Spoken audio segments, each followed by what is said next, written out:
یہی ہے آرزو تعلیم قرآن عام ہو جائے، ہر ایک پرچم سے اونچا پرچم اسلام ہو جائے۔ الحمدللہ رب العالمین والصلاة والسلام علی سید المرسلین، اما بعد فاعوذ باللہ من الشیطان الرجیم، بسم اللہ الرحمن الرحیم، الصلاة والسلام علیکہ یا رسول اللہ وعلی آلک و اصحابک یا حبیب اللہ، الصلاة والسلام علیکہ یا نبی اللہ وعلی آلک و اصحابک یا نور اللہ۔ مدنی چینل کے ناظرین، پروگرام ہے قرآنی صورتوں کا تعارف، اس میں آپ کو خوش آمدید کہتے ہیں، مرحبا کہتے ہیں۔ اللہ پاک ہم سب کو قرآن مجید فرقان حمید کے علم سے ہمارے سینوں کو روشن فرمائے اور نور قرآن سے ہمارے سینوں کو منور فرمائے، اور ہم سب کو اس پر عمل پیرا ہونے کی بھی توفیق عطا فرمائے۔ ہمارے پیارے رسول صلی اللہ علیہ وآلہ وسلم کا فرمان عظمت عالی شان ہے، زینوا مجالسکم بالصلاۃ علیہ فإن صلاتکم علیہ نور لکم یوم القیامہ۔ اپنی مجلسوں کو مجھ پر درود پڑھ کر آراستہ کرو کہ تمہارا مجھ پر درود پڑھنا قیامت کے دن تمہارے لیے نور ہوگا۔ صلو علی الحبیب صلی اللہ تعالی علی محمد صلی اللہ علیہ وآلہ وسلم۔ ناظرین کرام، اس پروگرام میں ہم بطور خاص ایک سورہ مبارکہ اور اس کا کچھ پس منظر اور اس کا کچھ تعارف وہ پیش کرنے کی سعادت حاصل کرتے ہیں۔ آج کی جو سورہ مبارکہ ہے سورۃ التوبہ، قرآن مجید فرقان حمید کی مشہور اور معروف سورہ مبارکہ سورہ توبہ ہے، اور اس سورہ مبارکہ کو بطور خاص اس لیے بھی سب جانتے اور پہچانتے ہیں کہ اس سورہ مبارکہ کے ابتدا میں بسم اللہ شریف نہیں ہے، یعنی پورے قرآن میں تمام صورتوں کے اندر ابتدا میں بسم اللہ الرحمن الرحیم وہ درج ہے، لکھا ہوا ہے، لیکن اس صورت سے پہلے نہیں ہے۔ کیا وجہ ہے؟ اس کی وجہ یہ بیان فرمائی گئی ہے اور حکمت یہ بیان کی گئی ہے کہ اس سورہ مبارکہ کے نزول کے وقت جبریل امین علیہ السلام نے بسم اللہ شریف پڑھی نہیں، نبی کریم صلی اللہ علیہ وسلم نے لکھوائی نہیں، اس لیے اس سورہ مبارکہ کے ابتدا میں بسم اللہ نہیں لکھی گئی۔ اور مولا کائنات، مولا مشکل کشا حضرت علی کرم اللہ تعالی وجہہ الکریم آپ سے منقول ہے، آپ نے فرمایا کہ سورۃ التوبہ اس کے اندر قتال کا ذکر ہے، اس کے اندر کفار سے مشرکین سے بیزاری کا ذکر ہے، برات کا ذکر ہے، اور بسم اللہ شریف وہ امان کے لیے ہے۔ تو اس مناسبت کی وجہ سے سورہ توبہ سے پہلے بسم اللہ نہیں لکھی گئی، سورہ توبہ سے پہلے بسم اللہ نہیں پڑھی جاتی اور نہیں لکھی گئی۔ مفتی احمد یار خان نعیمی رحمۃ اللہ تعالی علیہ آپ فرماتے ہیں کہ بسم اللہ الرحمن الرحیم،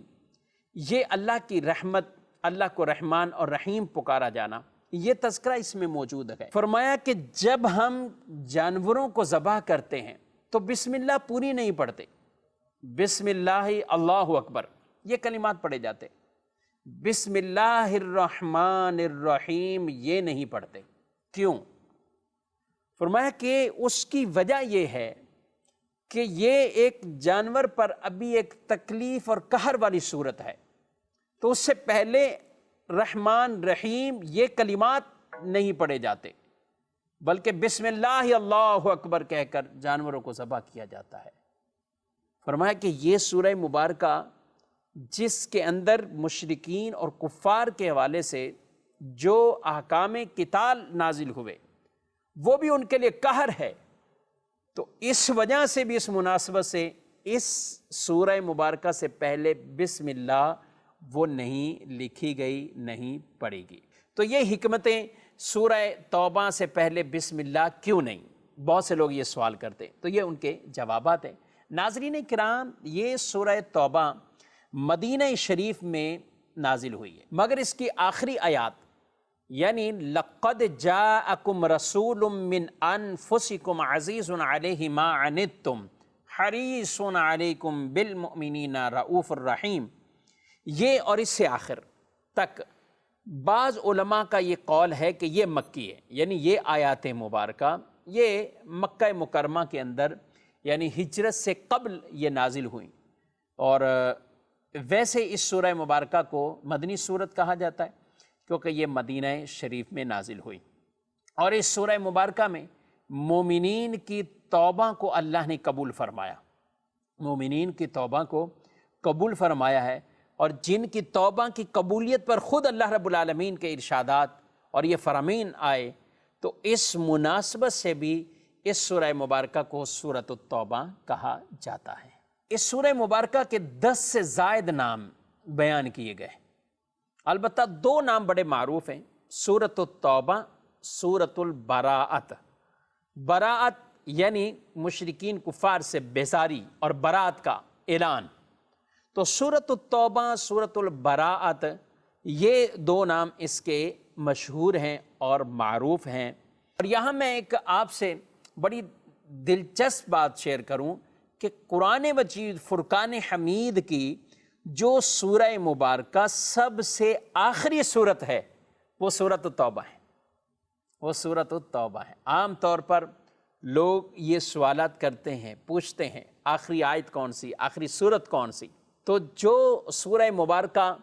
سب سے آخر کے اندر نازل ہوئی وہ سورۃ التوبہ ہے، اور قرآن پاک کا یہ حسن ہے، نبی پاک صلی اللہ علیہ وسلم کی محبت قرآن، خدمت قرآن، کیونکہ آپ پر ہی قرآن کو اللہ نے نازل کیا، اور اللہ نے اس کا وعدہ فرما دیا کہ ہم ہی نازل کریں گے، ہم اس کی حفاظت کرنے والے ہیں۔ اِنَّا نَحْنُ نَزَّلْنَا الذِّكْرَ وَإِنَّا لَهُ لَحَافِظُونَ، بے شک ہم نے اس کو نازل کیا اور ہم اس کی حفاظت کریں گے، ضرور ضرور حفاظت کریں گے۔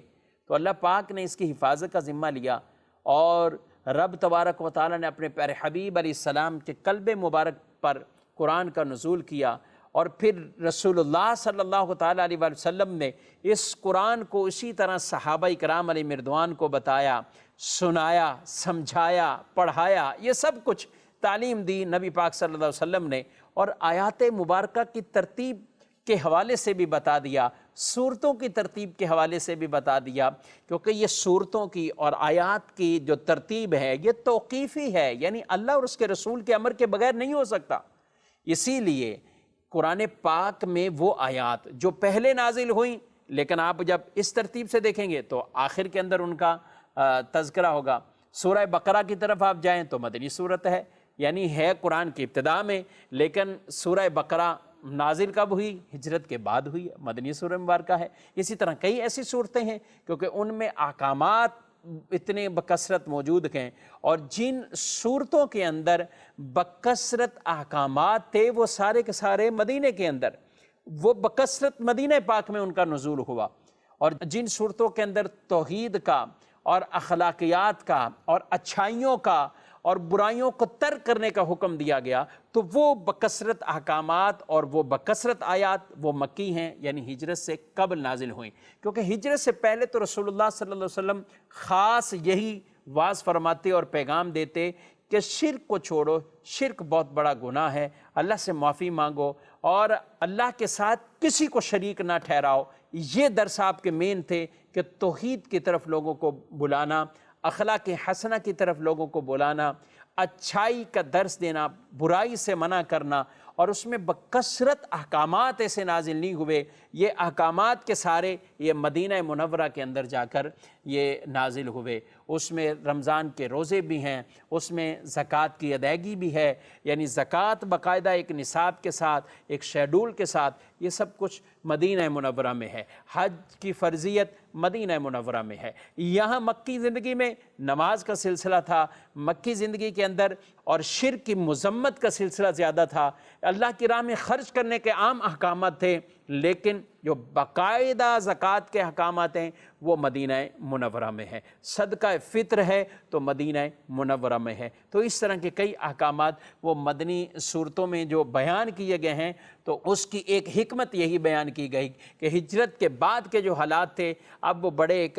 سازگار حالات تھے، مسلمانوں کی تعداد زیادہ ہو گئی، تو اب ان کو اللہ پاک نے آہستہ آہستہ تدریجاً جو احکامات تھے وہ پیارے نبی صلی اللہ علیہ وسلم کے ذریعے سے وہ پیغامات ان تک پہنچائے۔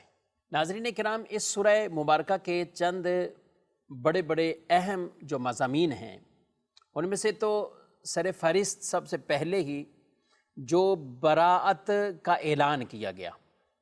کیونکہ یہ سورہ مبارکہ 9 ہجری کو نازل ہوئی ہے، یعنی فتح مکہ سے 1 سال بعد۔ فتح مکہ 8 ہجری کو اللہ نے یہ عظیم وہ فتح عطا فرمائی، اور 9 ہجری کے موقع پر جب حج کے لیے رسول اللہ صلی اللہ علیہ وآلہ وسلم نے امیر حج حضرت سیدنا ابو بکر صدیق رضی اللہ تعالی عنہ ان کو بنا کر اور حج کے لیے روانہ کیا، اور ان کے پیچھے سورۃ التوبہ دے کر حضرت مولا کائنات مشکل کشا علی المرتضیٰ کرم اللہ تعالی وجہہ الکریم ان کو بھیجا۔ یہ سورہ توبہ کی آیات مبارکہ لے کر گئے، اور مشرکین کی طرف سے چونکہ وہ جو معاہدے توڑے جا رہے تھے، جن وعدوں کو توڑا گیا، وعدے خلاف کیے گئے، عہد شکنی کے معاملات ہوئے، تو پھر اللہ پاک کی طرف سے بھی واضح برات کا اعلان ہو گیا، اور یہ فرما دیا گیا براءۃ من اللہ ورسولہ الی الذین عاہدتم من المشرکین۔ بیزاری کا حکم سنانا ہے اللہ اور اس کے رسول کی طرف سے ان مشرکوں کو جن سے تمہارا معاہدہ تھا اور وہ قائم نہ رہے، ان کی طرف سے عہد شکنی ہو رہی تھی، تو اب یہ اللہ کی طرف سے ایک بیزاری کا اعلان ہو گیا۔ تو رسول اللہ صلی اللہ علیہ وسلم نے یہ سورہ مبارکہ حضرت علی کو دے کر بھیجا کہ تم نے وہاں جا کر اس سورہ مبارکہ کو سنانا ہے، اور یہ اعلان اللہ کا واضح طور پر اللہ اور اس کے رسول کا ان لوگوں تک پہنچانا ہے۔ فتح مکہ ہو چکا، سب معاملات اب مسلمانوں کی کثرت ہے، مکے میں بھی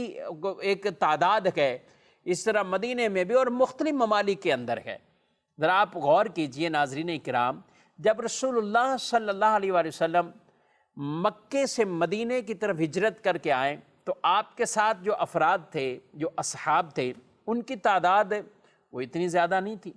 بلکہ خاص طور پر پہلی ہجری کی ہم بات کریں تو غزوہ بدر کی ہم بات کرتے ہیں تو 313 مجاہدین کا تذکرہ آتا ہے۔ ان کے علاوہ اور بھی تھے مسلمان، لیکن مسلمانوں کی تعداد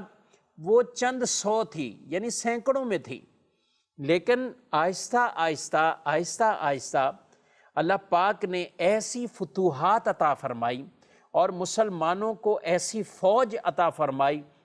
اور قرآن پاک میں بھی یہ اذا جاء نصر اللہ والفتح، کہ جب اللہ کی مدد اور فتح یہ آئے گی تمہارے پاس تو پھر کیا ہوگا؟ وَرَأَيْتَ النَّاسَ يَدْخُلُونَ فِي دِينِ اللَّهِ أَفْوَاجًا۔ آپ دیکھیں گے، کیا دیکھیں گے؟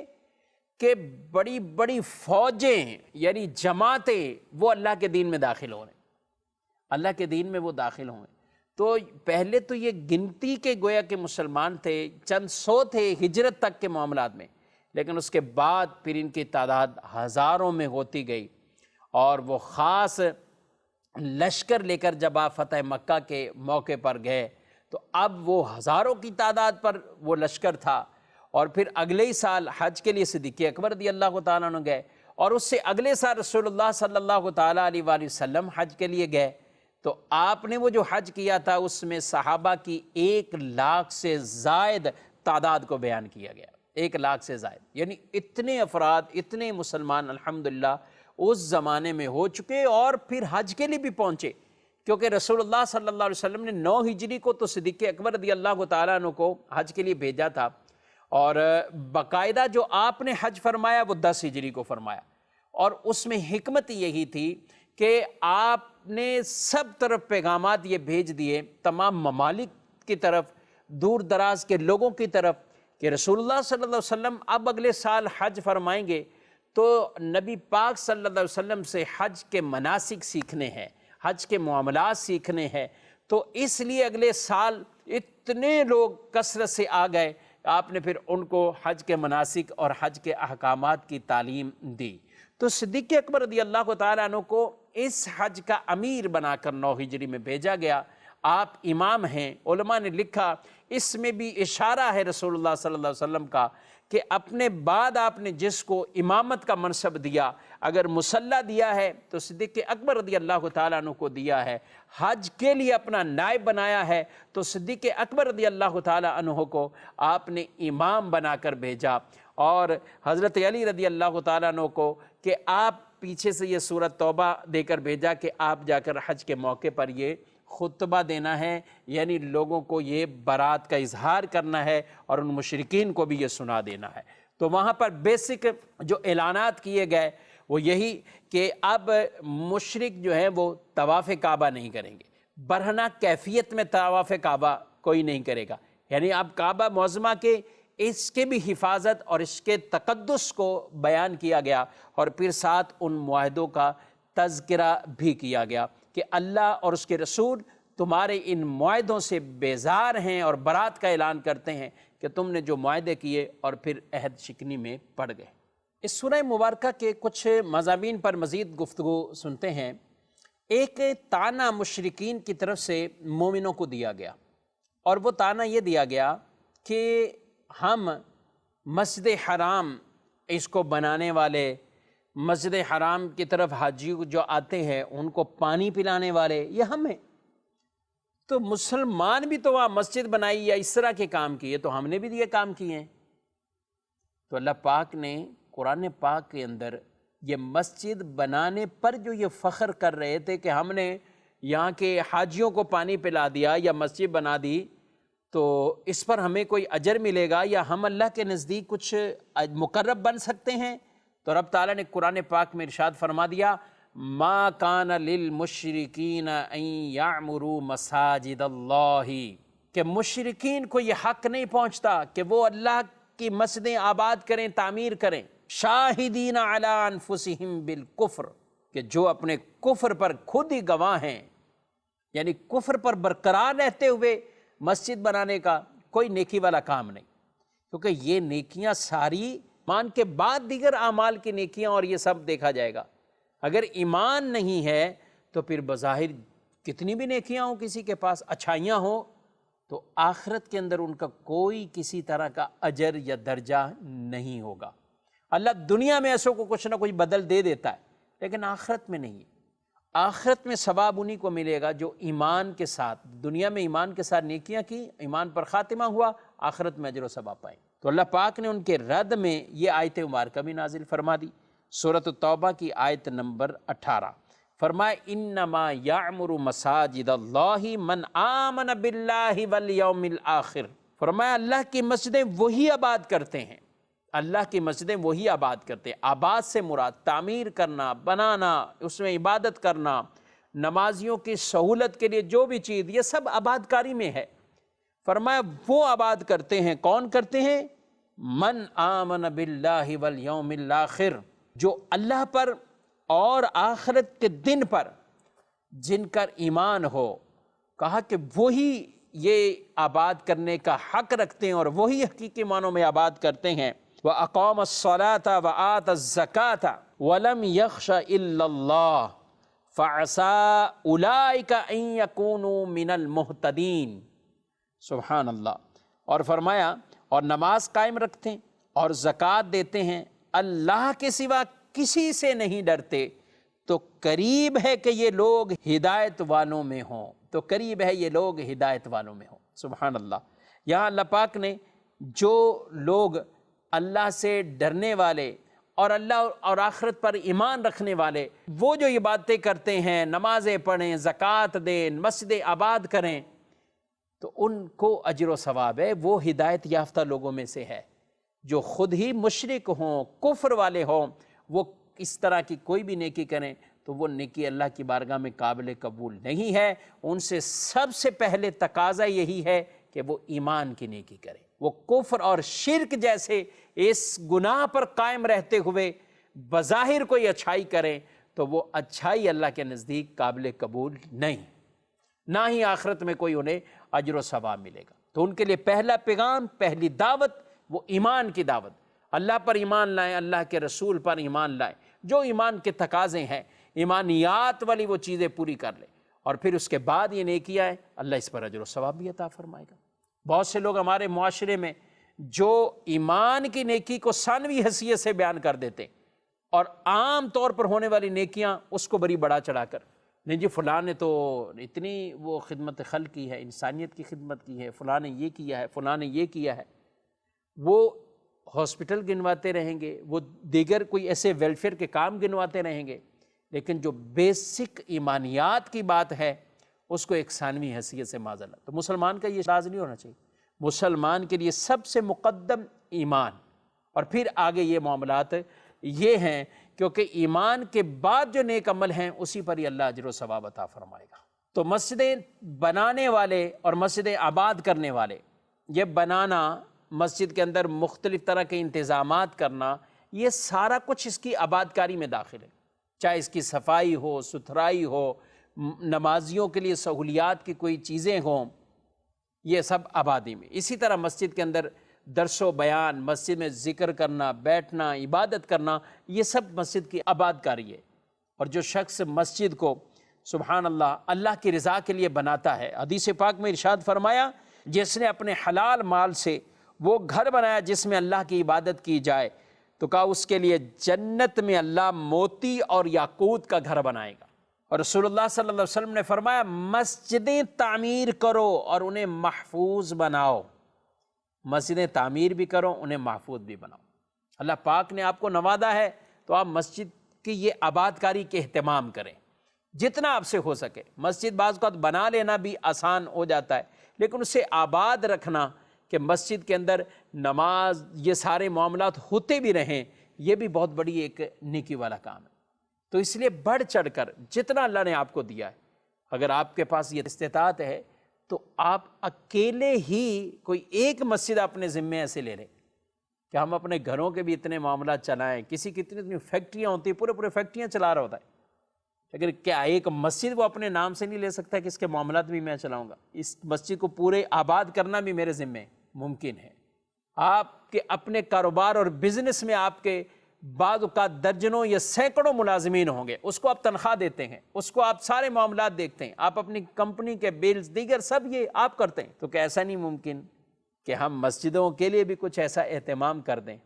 کہ ٹھیک ہے بھی اس مسجد کے یہ سارے معاملات میں اپنے ذمہ لیتا ہوں، میں اس مسجد کو چلاتا ہوں۔ آپ اللہ کے گھر کو اس طرح آباد کریں اور چلا کر دیکھیں اللہ آپ کے کاروباروں کو کیسے آباد فرما دے گا، آپ کے رزق میں اور برکتیں عطا فرمائے گا۔ اور یہ ہر مسلمان کو یہ کوشش کرنی چاہیے، ہر مسلمان کو اس طرح کی کوشش کرنی چاہیے۔ ہم مسجد کو کیا دیتے ہیں، یہ میرا آپ سے اور سب سے سوال ہے، ہم سب اپنے آپ سے سوال کریں۔ بجلی کا بل اپنے گھر کا ماہانہ دینا ہے، اسکول کی فیس بچوں کی، جی ہاں دینی ہے۔ اچھا بچوں کے وین کی فیس، جی بالکل وہ بھی دینی ہے۔ اچھا گھروں میں کئی طرح کے نیٹ لگوائے ہوئے ہیں یا اور ایسی چیزیں ہیں کہ جن کے ہم بل دیتے ہیں۔ موبائل پیکج ختم ہوا تو پھر تو پتہ نہیں جینا ہی محال ہو جائے گا، فوراً اس پیکج کو آن کروانا۔ انٹرنیٹ پیکج ختم ہوا تو فوراً وہ پیکج لینا، انٹرنیٹ گھر میں مہیا رکھنا، اپنے آفس میں رکھنا، ہر جگہ اس کے بل دینا، پر منتھ سب یہ کام ہو رہے ہیں۔ لیکن کیا کبھی سوچا ہے کہ جس مسجد میں ہمیں 5 وقت کی نماز کی سہولت ہے، پانی بھی مل رہا ہے، پنکھا بھی چل رہا ہے، لائٹ ہو یا نہ ہو، نمازی کہتے ہیں مسجد میں چاہیے ہمیں، انتظامیہ انتظام کرے، کمیٹی لے کر آئے، جہاں سے بھی جنریٹر آن کریں، بجلی چاہیے، پنکھا چاہیے، پانی چاہیے، لائٹ چاہیے، سب چیزیں چاہیے، اذان بھی ہو، نماز کے لیے امام، یعنی یہ ساری سہولیات ہمیں چاہیے۔ لیکن ہم کیا یہ سہولیات لے کر بھی مسجد کو کیا دے رہے ہیں؟ اور میں کہتا ہوں کہ چھوٹے سے چھوٹے علاقے بھی ہوں تو یہ سہولیات تقریباً مل رہی ہیں، سب کو مل رہی ہیں، بر وقت نماز بھی ہو رہی ہے، اذان بھی ہو رہی ہے، وضو کے لیے پانی بھی مل رہا ہے، روشنی بھی مل رہی ہے، پنکھا بھی مل رہا ہے، اور کئی ایسی مسجدیں جہاں اے سی کی بھی سہولیات ہیں۔ یہ سب کچھ ہونے کے باوجود میرا سوال یہ ہے کہ ہم مسجد کو کیا دے رہے ہیں، ہم مسجد کو کیا دے رہے ہیں؟ تو خدا را ضرور سوچئے، جہاں اتنے معاملات ہم مسجد سے لینا چاہتے ہیں تو آگے بڑھیں، ہم بھی مسجد کو اس طور پر ضرور مسجد کی خدمت کریں، مسجد کو آباد کرنے کے حوالے سے جن اشیاء کی ضرورت ہے اس میں ضرور ہمیں اپنا تعاون شامل کرنا چاہیے۔ مسجد نبوی شریف کی بھی جب توسیع ہوئی اور یہ سب معاملات تھے، اس میں سب سے اعلیٰ جو فرش جب بعد میں ڈالا گیا، حضرت عمر رضی اللہ تعالیٰ عنہ، اسی مسجد نبوی شریف میں عالی شان جو عمارت تعمیر کروائی حضرت عثمان غنی رضی اللہ تعالیٰ عنہ، جو کہ اس کی توسیع میں بھی شامل تھے، ان کی رقم تھی اس میں اور جگہ خریدی گئی تھی۔ حضرت عثمان غنی رضی اللہ تعالیٰ عنہ نے پھر عالی شان عمارت بھی بنائی۔ اس میں سب سے پہلے جو قندیلیں رکھی گئیں حضرت تمیم داری رضی اللہ تعالیٰ عنہ، حضرت عمر رضی اللہ تعالیٰ عنہ نے اس کے اندر بالخصوص رمضان شریف کے موقع پر چراغ رکھے کہ روشنی کا اہتمام کیا۔ مولا کائنات حضرت علی رضی اللہ تعالیٰ عنہ نے دیکھا تو انہوں نے دعا دی کہ اللہ تیری قبر کو روشن فرما دے، اے اللہ تیری قبر کو روشن کرے، وہ ہمارے لیے مسجد کو روشن کر دیا۔ تو یہ ساری دعائیں ہم بھی حاصل کریں اور مسجدوں کے ساتھ یہ ضرور تعاون کریں۔ اللہ پاک عمل کی توفیق دے۔ ناظرین کرام، چند باتیں عرض کی ہیں اور انشاءاللہ نیکسٹ پروگرام میں بھی سورۃ التوبہ کے ہی کچھ مضامین پر گفتگو رہے گی۔ اللہ پاک عمل کی توفیق دے۔ آمین بجاہ نبی الامین صلی اللہ علیہ وسلم۔ یہی ہے آرزو تعلیم قرآن عام ہو جائے، ہر ایک پرچم سے اونچا پرچم اسلام ہو جائے۔